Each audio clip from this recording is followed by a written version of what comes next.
Sinong mag-aakala na mahigit 30 taon na rin ang nakakaraan ng una kaming mangarap na magkaroon ng sariling farm. And 30 years fast forward, isa na itong ganap na katuparan. Ayun nga pala ang aking itay, napakasipag niya. Maaga siya nagpapakain ng kanyang mga alagang manok.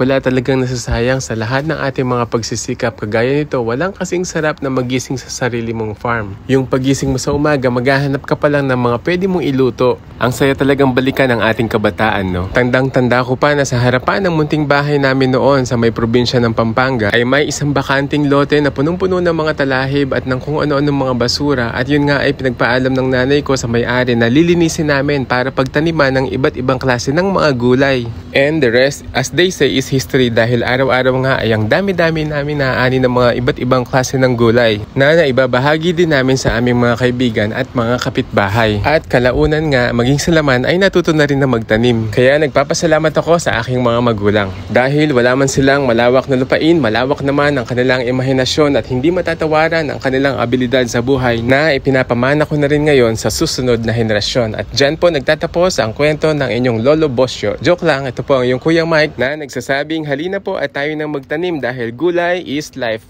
God bless everyone and happy gardening. Follow us for more!